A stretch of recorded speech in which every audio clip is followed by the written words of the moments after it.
Good evening and welcome to Angles. My name is Colin Connors and I will be your host this evening. Tonight we'll be talking about Black Lives Matter with David Shelton back, not as a host of Angles, but as a guest. Indeed. Under my boot. You say under your boot, I say still above you, but whatever. And Mary Frances McGowan, Wow. former host of The Third Wave, which apparently might be making a resurgence according to Matt Rebar. We will see, but thanks for having me. So, David, you very much wanted to be on this show tonight to talk about this issue. Would you like to make an opening statement? Talk to the audience about your return and why you've come here.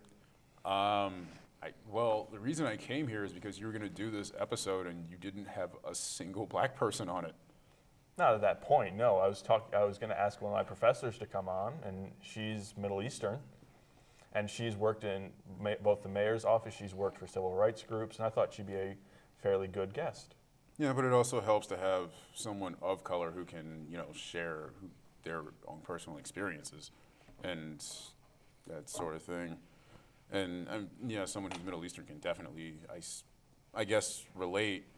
But I mean, having someone who actually is African American on the show, I think, would provide a much fresher perspective. Mary Frances, would you like to make any opening statements? Well, why I came? Well, you asked me. I was excited. It's something that I'm passionate about. I worked for Congresswoman Fudge over the summer.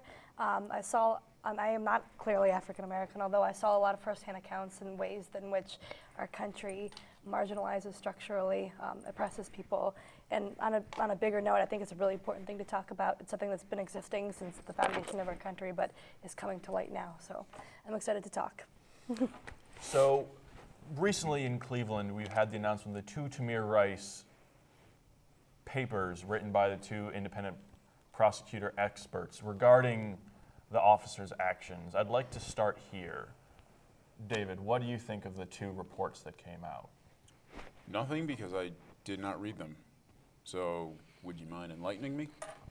So both reports were commissioned by the prosecution. Both reports said that the police officers acted reasonably. However, both of the experts that were brought in by the prosecution had a history of finding for the officers.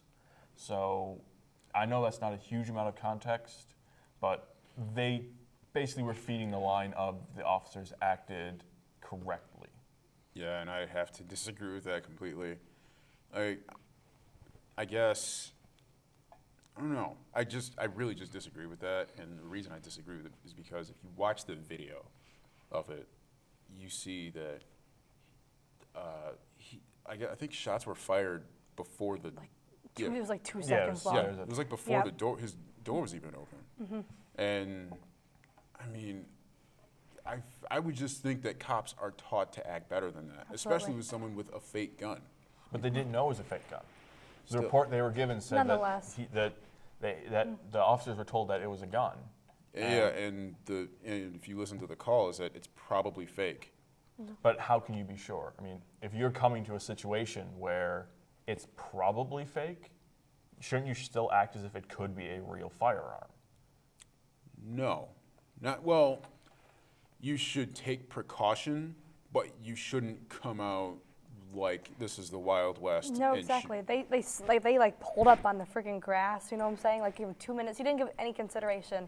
I mean, it's one thing if there's somebody that's armed and dangerous and you still go through protocol. Nonetheless, you put on your sirens, you go over the loudspeaker saying, son or sir, whatever, can you drop your gun? He wasn't giving any consideration. It was a clearly targeted situation in my curfew. In my opinion, looking at the video, tactically, I agree with both of you that the officer should not have just rolled straight up right next to him and put the person who was in the passenger seat at risk by putting them in proximity of someone who, to the best of their knowledge, had a real firearm. We don't have the call from the dispatcher to the car, but according to the police, that the dispatcher did not relay that it was possibly a fake gun. So that's possible, but at the same time, when you have the ability as a human being to potentially take another person's life, wouldn't you rather go through every measure possible to know that you don't necessarily have to do that? These police officers are giving every sort of consideration in the book, these reports, It's anything they could possibly have, and Smear Ice didn't get 2 seconds. That's my. Yeah. And another thing, I mean, as cops, aren't you taught to act, I guess, better than that? Like, is a cop really supposed to just roll up on someone and immediately start firing without asking questions or anything? Like, are cops today really going to play judge, jury, and executioner? I agree that the cop should not act as judge, jury, and executioner, but in my look on the video, he was lifting up his coat. They had reports that he had a firearm, fake or otherwise. The officers were told that he had a firearm. If I were an officer, and I've talked to a couple of cop buddies of mine, and they said that if you're rolling up in a situation where it's a potential fake firearm, you treat it as if it is a real gun. But even And if I see someone lifting up their coat and I have reports that they have a gun, I will act in self-defense. even though that there were no shots fired, there was no one hurt, No and gun in his hand. Why would you barrel out of the car then?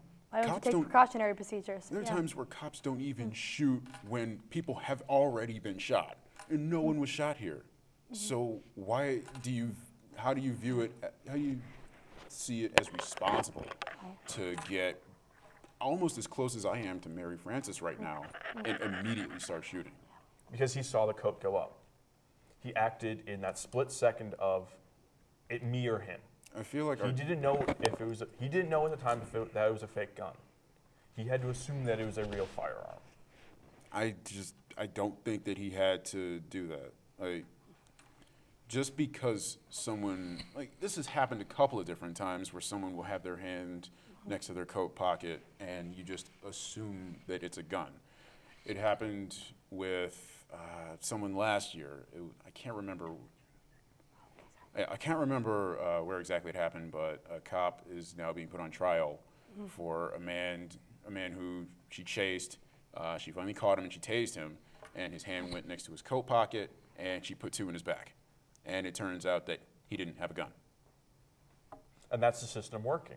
No, it's not. Not the system working. Unfortunately, a person died, but the criminal justice system has now It's stepped the in. system. It's the Bush? system working. It's the system working for people of racial power, and that's white people. That's who it's working for. Yeah, and this happened too, and the guy that got shot was a white guy. And then in this thing, it also happened again, I think in 2009, with an unarmed black person who was having he was a diabetic, and he was having a diabetic episode, and he reached by his pocket to get his insulin pump, and then he was shot by police. Yeah. Right. So when you have cops that are acting this rashly, it kind of makes you wonder, what exactly, like, why is there such a problem here? I would have to say that'd be a problem of a handful of officers making the rest of the police look bad. I think it's a problem with it's partially that, and it's partially our gun culture that we assume that whenever someone does this, we automatically assume that they have a gun on them. I disagree with that statement. Care Most people who, when they carry a firearm, won't carry it in their pocket because they're too big. So why is it that whenever someone reaches for their pocket, the people that we expect to protect in service assume that it's a gun? If no one carries their gun in their pocket, why do you assume that there's a gun? I'm saying the majority of people don't carry guns in their pocket. So why do cops keep assuming that and shooting people when they're unarmed? I'm not a cop. I've never been in that situation, so I can't speak to what goes through their mind at that exact moment. What I can speak to is the fact that they are trained to see a situation where they react. Yeah, well, they're reacting. If they react incorrectly, that's where, unfortunately, it doesn't work for the victim of said crime. But then that's where the criminal justice system steps in and does its job. And it hasn't been doing its job No. at all. Is the criminal justice system stepping in when you strip someone of their due process rights before you shoot them without knowing anything? If you can't even know if they're armed or not, if they're unarmed, you don't give them any of those protections. That's not a judicial process system stepping in. End of story. But surely if the response to that, being that these cases go to trial or not, surely that is the problem, rather than saying, oh, it's all these officers. Why aren't we looking at the the the attorneys who aren't prosecuting these Oh, cases. that's an absolutely still a problem. The entire judiciary is entirely flawed. Absolutely. Stacked against the oppressed, and it always will be. It's stacked against the poor, it's stacked against minority groups. That's not contested. It's like 1 in 17 white men are arrested and 1 in 3 black men are arrested, and I'm not under the belief that white people are that less prone to crime. There's something very wrong, Make a valid point there. So moving on to kind of the origins of Black Lives Matter, Ferguson. I remember, David, when Ferguson happened, you and I had some very heated conversations about it. Oh yeah, that was good times.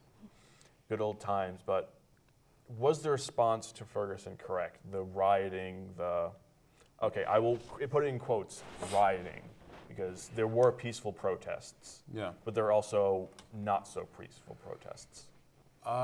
It depends on how you look at it. I think that some of it was warranted, or in some ways it was warranted, and in some ways it wasn't. Do I agree that people should be, rioting and looting? Not entirely, but after however many hundred years that blacks have been subjected to a crappy criminal justice system, you got to look at it from that perspective where if it's been 500 years of just garbage, eventually you're going to get tired of that, and eventually you think that going through the peaceful process or going through the legislative process, it's obviously not working. So what else do you have to do? I know me and Mary Frances both take an urban politics class, and we talked about residency laws, where officers and other city employees have to live within the bounds of the city in which they work. Do you think something like that could have stopped the shooting in Ferguson, could have stopped the Tamir Rice shooting if the officers had to live in the communities they police? I think so, yeah, because when you don't live in the community, you don't have a connection to it. Absolutely. And you don't have a connection to the people in it. And when you don't have that connection, it's easier to disassociate yourself when you're policing. Right. I mean, I come from an Irish cop family. Their neighborhood is so safe. It's on the west side of Cleveland. They never have any problems because your cops are your friends and your uncles and your aunts or whatever. And so when people care about you, you're going to be safe. But if you can go home to, suburbia at night and not think about the people that you're policing, then it's going to be a completely different situation. So I think neighborhood policing could be very beneficial for everybody involved. But couldn't there be a situation where if one of these shootings happens and you live in that neighborhood where you would be put on trial in the court of public opinion rather than in the court of the law? Whereas if they're your neighbors, they know it's you. And if something happens and you shoot someone in the line of duty and facts start to come out before you actually get your day in court, could you be lynched in the public eye rather than being taken down by the police and the judicial system? Yeah, I'd say what you're going to say because I already agree with you. No, Yeah, that happens. to black people all the time, man.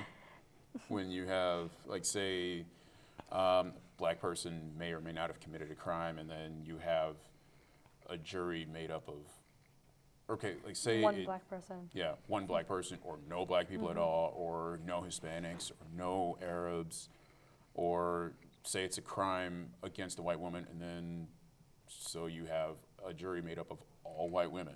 It's definitely it's most likely going to lead to a conviction, whether guilty or not. Just because people, let's be honest, people say that they can put their personal feelings aside, they can't. So the Black Lives Matter organization since Ferguson has taken up a lot of the mantle of being the rights group for the African American community. And at a Bernie Sanders campaign event, two people from Black Lives Matter got up on stage, had demanded a few moments of silence, and then took over the microphone. Yep. Is this an effective way of getting a message across? Or are there more productive ways that, for lack of a better term, are the things that could be less destructive to the image of Black Lives Matter? Do you want this one or me? I need to think for a second. So, I don't know. I don't know. I mean, partially, I am a Bernie Sanders supporter, but I mean, in truth, like he wasn't addressing it for quite some time. He took a long time to get to his formal statement on Black Lives Matter. So maybe the way they did it wasn't ideal, but at the same time, it was telling Bernie Sanders and his supporters, like, we can't forget about this. It was aggressive, sure, maybe something, but at the same time, like, if you're in the crowd of the Bernie Sanders rally, is anybody going to hear you shouting in the void? No, I don't know. It got people talking, and regardless, I don't know. Yeah, like, and I'm kind of on both sides of the fence. Yeah. Because there's part of me that says, like, you know what? Sometimes you have to cause a public disturbance. Right. But also, like you, huge into Bernie Sanders. Yeah. And I've looked into his record with civil rights, and he's been on the front line since the 60s. And if you took the time to know that, you would know that Bernie Sanders isn't the guy that you have to target interrupt. like that. Absolutely. You have to interrupt Go someone to Trump. like, you know? go to Trump or Bush. Rubio. Yeah, Yeah, go yeah. to pretty much anyone on the Republican Party. Hell, even Hillary. Yeah. She's a bureaucrat in disguise. But Oh yeah, definitely. Yeah. But yeah. So we're running out of time here, so wrapping up, where can you see Black Lives Matter going? Could it, for lack of a better description, could it be the Tea Party of the Democratic Party, where it is that left-wing group that is going to start that push for civil liberties again, that's going to kind of be on the fringe, kind of forcing the Democrats to look at issues they haven't really considered since the Civil Rights Act?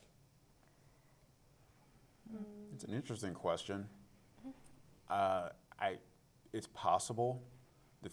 I think the difference is, and we're going to have to wait and see, are they going to go through the legislative process? Because that's the way the Tea Party did it. And granted, the Tea Party is, well, as good old Will McAvoy put it, the American Taliban. You know, I would hope that the Black Lives Matter movement. Not for something like that, but as a similar kind of fringe movement that is doing all it can to bring its issues to the mainstream. Yeah, and I would like to see that happen, but the thing about race in America is that it's not something that you can fix through legislation. Nope. We've tried that. I mean, not that you really notice it, but we have tried it, and it hasn't worked at all. Yeah. It's something that it's going to take people stepping out of their comfort zones a little bit. It's going to take people, trying to put themselves in other people's shoes to see exactly what they go through. Yeah, I agree. I think we're always probably going to have some semblance of Black Lives Matter because in my view, prejudice, when it disappears per se, it reinvents itself. So if it's not Black Lives Matter in 10 years, it's something else because our country is far from over. It's very deeply ingrained into, unfortunately, who we are as a racialized America. So I wish them the best, and I hope they continue to fight for what they're fighting for. Likewise.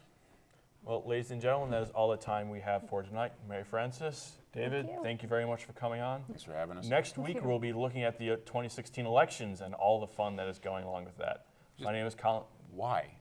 It's 2015, man. Come on. Because I love my elections, and I'm the host. Can you wait till that crap even starts? No.